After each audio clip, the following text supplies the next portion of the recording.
There's one mechanism that's very clear, that's super important, which is that the longer we are awake, the more adenosine accumulates in our brain. And adenosine binds to adenosine receptors, no surprise there, and it creates the feeling of sleepiness, independent of time of day or night. So there are two mechanisms. One is we get sleepy as adenosine accumulates. The longer we've been awake, the more adenosine is accumulated in our system.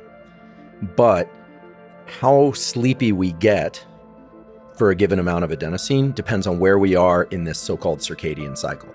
And the circadian cycle is just this very, very well-conserved oscillation. It's a temperature oscillation where you go from a low point.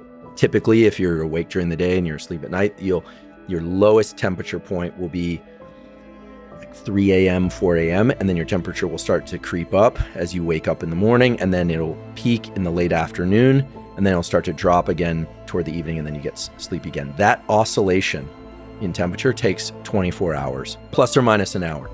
And even though I wasn't consulted at the design phase, I do not think it's a coincidence that it's aligned to the 24-hour spin of the Earth on its axis, and the fact that we tend to be bathed in sunlight for a portion of that spin and in darkness for the other portion of that spin. So there are two mechanisms, the adenosine accumulation and the circadian time point that we happen to be at. And those converge to create a sense of sleepiness or wakefulness. The simple way to reveal these two mechanisms, to uncouple them, is stay up for 24 hours, and you will find that even though you've been, let's say you stay up midnight, 2 a.m., 3 a.m., provided you're on a regular schedule, like that I follow, not like the kind that you follow, I will get very sleepy around 3, 4 a.m. But then around 5 or 6 or 7 a.m., which is my normal wake-up time, I'll start to feel more alert, even though adenosine has been accumulating further. So adenosine is higher for me the longer I stay up, and yet I feel more alert than I did a few hours ago. And that's because these are two interacting forces. So adenosine makes you sleepy, and then just how sleepy or how awake you feel also depends on where you are in this temperature oscillation that takes 24.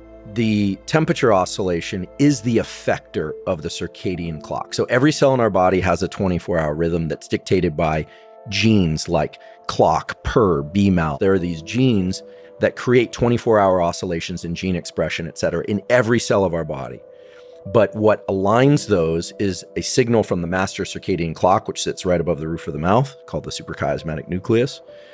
And that clock synchronizes all the clocks of the body to this general temperature rhythm by way of controlling systemic temperature, which makes perfect sense. If you want to create a general oscillation in all the tissues and organs of the body, use temperature. I agree that one can have a dysregulated sleep schedule and still be a happy person and productive. I mean, much of my life, I've pulled all-nighters and slept weird schedules. I think many people can probably relate to going to sleep, waking up 4 hours later, being up for an hour or two on your computer, then going back to sleep and getting amazing sleep the next day functioning. I think it's important that people have highlighted the importance of sleep and getting enough rest.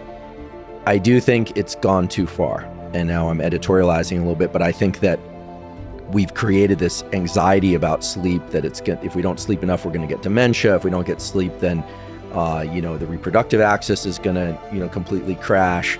There's a lot of evidence to the contrary, and as well, just based on personal experience and based on the fact that sure, that it may be that a solid 8 hours with no interruptions in there, or 9 or 10, could do great benefit. But you can do really well if you do what you say, which is you wake up, you don't want to start stressing about it, creating this meta stress about sleep. Being happy, it is actually one of the most powerful things that you can do, not allowing yourself to go down that rabbit hole of stress, for the following reason.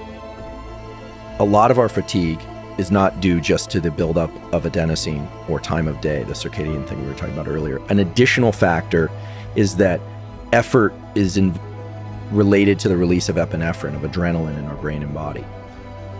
At some point, those levels get so high that we get stressed mentally, we get stressed physically, and we want to give up. There are good data published in Cell showing that signal, the epinephrine signal, eventually accumulates, and there's a quit point.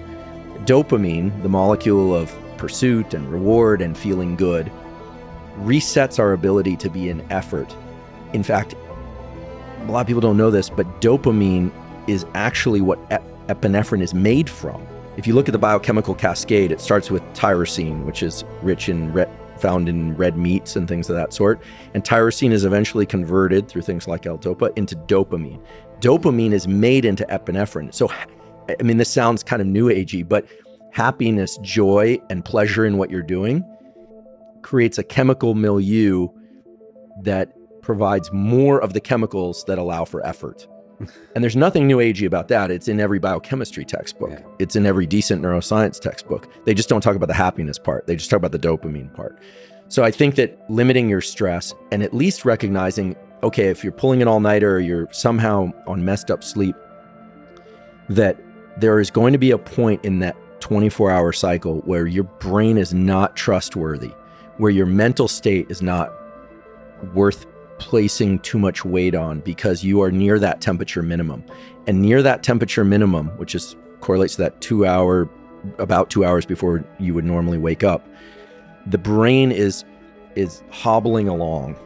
And anything you feel or think at that time should not be given too much value. But if you can trick yourself into thinking that's the pleasure point, you afford yourself a huge advantage. There's a study done by a colleague of mine at Stanford that showed that positive anticipation about the next day events actually is a powerful metric for creating quality sleep, even if the sleep is very reduced. There's no evidence that 8 is better than 6, that you could very well do better on 6 than on 8. There are a few other things that turn out to be strong parameters for success in this domain. For instance, your entire life, waking or asleep, is broken up into these 90-minute ultradian cycles. If you look at ability to attend or do math problems or do anything, drive, performance tends to ramp up slowly within a 90-minute cycle, peak, and then come down at the end of that 90-minute cycle. And in sleep, we go through these stage 1, 2, 3, 4, REM, etc. We'll talk more about that if you like. Those on 90-minute ultradian cycles as well. Ending your sleep after a 90-minute cycle, near the end of a 90-minute cycle, say at the end of 6 hours, in many cases is better for you than sleeping an additional hour, 7 hours, and waking up in the middle of an ultradian cycle. And there are a few apps that can measure this based on body movements and things like that, that have your alarm go off at the end of an ultradian cycle. Yeah. If you wake up in the middle of an ultradian cycle, sometimes, not always, you can be very groggy for a long period of time. I certainly do better on 6 hours than I do on 7.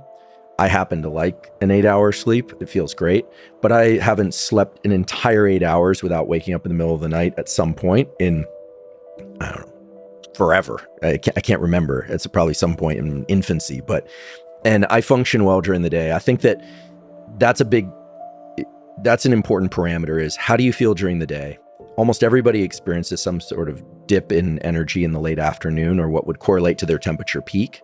And that's a good time of day to get either a 90-minute or less nap, or if you're not a napper or you can't nap, feet elevated has been shown to be good for clear out of some of this. The glymphatic system is this kind of like sewer system of the brain that you can clear stuff out. So legs elevated, or one thing that I'm a big proponent of and that my lab has been studying is what I now call NSDR, non-sleep deep rest. And this is just lying down. There are some scripts that we're going to put out there soon as a free resource. There's some hypnosis scripts that my colleague David Spiegel has put out there as a free resource. But non-sleep deep rest is allowing your system to drop into states of real calm that allow you to get better at falling asleep later. And they can be very restorative for cognitive and motor function.